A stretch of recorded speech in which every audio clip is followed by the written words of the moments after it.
Hi friends, എല്ലാവർക്കും Diaz tasty കിച്ചണിലേക്ക് സ്വാഗതം.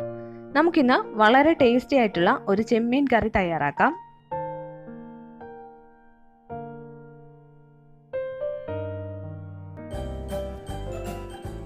ചാനൽ സബ്സ്ക്രൈബ് ചെയ്തിട്ടില്ലാത്തവർ സബ്സ്ക്രൈബ് ചെയ്യുക. ശേഷം ബെല്ലൈക്കൺ പ്രസ് ചെയ്ത് നോട്ടിഫിക്കേഷൻ എനേബിൾ ചെയ്യുക.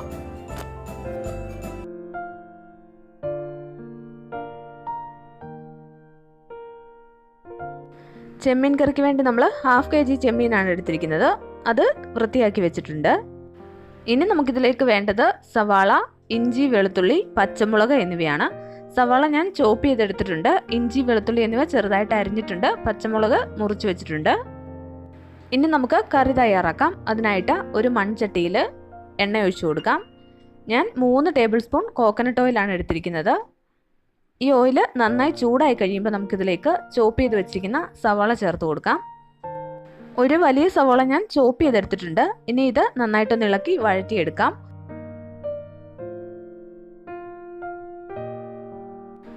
സവാളയുടെ കളറൊക്കെ മാറി തുടങ്ങിയിട്ടുണ്ട്. ഇനി നമുക്കിതിലേക്ക് മുറിച്ച് വെച്ചിരിക്കുന്ന പച്ചമുളക് ചേർത്ത് കൊടുക്കാം. ഇനി ഇത് നന്നായിട്ടൊന്ന് ഇളക്കി കൊടുക്കണം.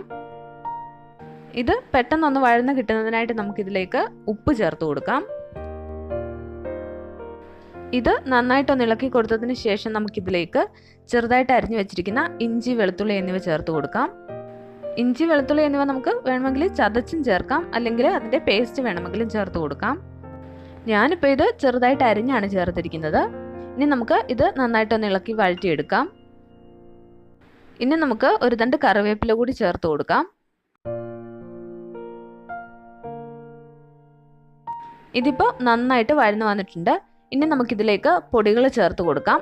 പൊടികൾ ചേർക്കുമ്പോൾ സ്റ്റൗ ലോ ഫ്ലെയിമിൽ വെച്ചിട്ട് വേണം പൊടികൾ ചേർത്ത് കൊടുക്കാൻ. 1 ടേബിൾ സ്പൂൺ മുളക് പൊടി, 1/2 ടേബിൾ സ്പൂൺ മല്ലിപ്പൊടി, 1/4 ടീസ്പൂൺ മഞ്ഞൾപ്പൊടി. ഇനി നമുക്ക് 1/4 ടീസ്പൂൺ ഗരം മസാല കൂടി ചേർത്ത് കൊടുക്കാം. എന്നിട്ട് ഇത് നന്നായിട്ടൊന്ന് ഇളക്കി കൊടുക്കണം. ഇത് നന്നായിട്ട് ഇളക്കി യോജിപ്പിച്ചതിന് ശേഷം നമുക്കിതിലേക്ക് 1/4 ടീസ്പൂൺ കുരുമുളക് പൊടി കൂടി ചേർത്ത് കൊടുക്കാം. എന്നിട്ട് വീണ്ടും നന്നായിട്ടൊന്ന് ഇളക്കി കൊടുക്കണം. പൊടികളുടെ പച്ചമണം മാറുന്നത് വരെ ഇങ്ങനെ ഇളക്കി കൊടുക്കണം. സ്റ്റൗ ലോ ഫ്ലെയിമിൽ തന്നെ വെച്ചാൽ മതി, അല്ലെങ്കിൽ പൊടികളൊക്കെ പെട്ടെന്ന് തന്നെ കരിഞ്ഞു പോകും. പൊടികളുടെ പച്ചമണം മാറിയതിന് ശേഷം നമുക്കിതിലേക്ക് എടുത്തു വെച്ചിരിക്കുന്ന കുടംപുളി ചേർത്ത് കൊടുക്കാം. കുടംപുളി ഞാൻ ആദ്യം തന്നെ വെള്ളത്തിൽ ഇട്ട് വെച്ചിരുന്നതാണ്.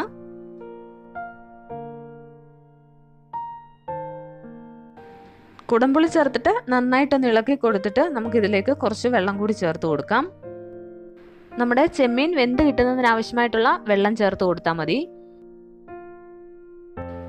ഇനി ഇത് ഒന്ന് ഇളക്കി കൊടുത്തിട്ട് നമുക്ക് മൂടി വയ്ക്കാം. ഇത് നന്നായിട്ട് തിളച്ച് വന്നതിന് ശേഷം വേണം നമ്മൾ ചെമ്മീൻ ചേർത്ത് കൊടുക്കാൻ. ഇതിപ്പോൾ നന്നായിട്ട് തിളച്ച് വന്നിട്ടുണ്ട്. ഇനി നമുക്കിതിലേക്ക് എടുത്തു വെച്ചിരിക്കുന്ന ചെമ്മീൻ ചേർത്ത് കൊടുക്കാം. ചെമ്മീൻ ചേർത്തിട്ട് ഇതൊന്ന് ഇളക്കി കൊടുക്കണം. എന്നിട്ട് നമുക്കിതിലേക്ക് ഒരല്പം ഉപ്പും കൂടി ചേർത്ത് കൊടുക്കാം. നമ്മൾ ആദ്യം കുറച്ച് ഉപ്പേ ചേർത്തിട്ടുണ്ടായിരുന്നുള്ളൂ. ഉപ്പ് വളരെ കുറച്ചേ ചേർത്ത് കൊടുക്കാവുള്ളൂ. കൂടുതലാണെങ്കിൽ നമ്മുടെ കറിയിൽ പിന്നെ നമുക്കൊന്നും ചെയ്യാൻ പറ്റില്ല. കുറവാണെങ്കിൽ നമുക്ക് പിന്നീട് കുറച്ചും കൂടി ചേർത്ത് കൊടുക്കാം. ഇനി ഇത് നന്നായിട്ടൊന്ന് ഇളക്കി കൊടുത്തതിന് ശേഷം നമുക്ക് മൂടി വയ്ക്കാം. ഇടയ്ക്ക് നമ്മൾ ഇതിൻ്റെ മൂടി തുറന്ന് ഇതൊന്ന് ഇളക്കി കൊടുക്കണം. ഇതിപ്പോൾ നന്നായിട്ട് തിളച്ചിട്ടുണ്ട്. ഇതിലെ വെള്ളമൊക്കെ വറ്റി ചെമ്മീൻ വെന്ത് വരണം. നമ്മളിതിലേക്ക് തേങ്ങാപ്പാൽ ചേർക്കുന്നുണ്ട്. അതുകൊണ്ട് തന്നെ ഇതിലെ വെള്ളമൊക്കെ നന്നായിട്ടൊന്ന് വറ്റി വരണം. അതിനുശേഷം വേണം നമ്മൾ തേങ്ങാപ്പാൽ ചേർത്ത് കൊടുക്കാൻ. ചെമ്മീൻ വെന്ത് കഴിഞ്ഞാൽ പിന്നെ നമുക്കിത് തുറന്ന് വെച്ച് ഇതിലെ വെള്ളമൊക്കെ വറ്റിച്ചെടുക്കാം. ചെമ്മീൻ അങ്ങ് കൂടുതൽ വെന്ത് പോയാൽ റബ്ബർ പോലെ ആയി പോവും. അപ്പോൾ അതും ശ്രദ്ധിക്കണം. നമ്മുടെ ചെമ്മീനൊക്കെ വെന്ത് അതിലെ ഗ്രേവി പാകത്തിന് തിക്കായിട്ടുണ്ട്. ഇനി നമുക്കിതിലേക്ക് തേങ്ങാപ്പാൽ ചേർത്ത് കൊടുക്കാം. ഞാൻ ഒരു അരമുറി തേങ്ങയുടെ പാൽ എടുത്തിട്ടുണ്ട്. ഇനി ഇത് ഇതിലേക്ക് ചേർത്തിട്ട് നന്നായിട്ടൊന്ന് ഇളക്കി മിക്സ് ചെയ്ത് കൊടുക്കാം. കറിയിൽ കൂടുതൽ ചാറ് വേണമെങ്കിൽ ഗ്രേവി ഒരുപാട് അങ്ങ് വറ്റിക്കണ്ട. അതിനു മുമ്പ് തന്നെ തേങ്ങാപ്പാൽ ചേർത്ത് കൊടുക്കാം. നമ്മളിപ്പോൾ തേങ്ങാപ്പാലൊക്കെ ചേർത്ത് നന്നായിട്ട് ഇളക്കി കൊടുത്തിട്ടുണ്ട്. തേങ്ങാപ്പാൽ ചേർത്തതിന് ശേഷം സ്റ്റൗ ലോ ഫ്ലെയിമിൽ തന്നെ വെക്കണം. തേങ്ങാപ്പാൽ ചേർത്ത് കഴിഞ്ഞിട്ട് ഇത് നന്നായിട്ട് തിളച്ച് പോകാൻ പാടില്ല.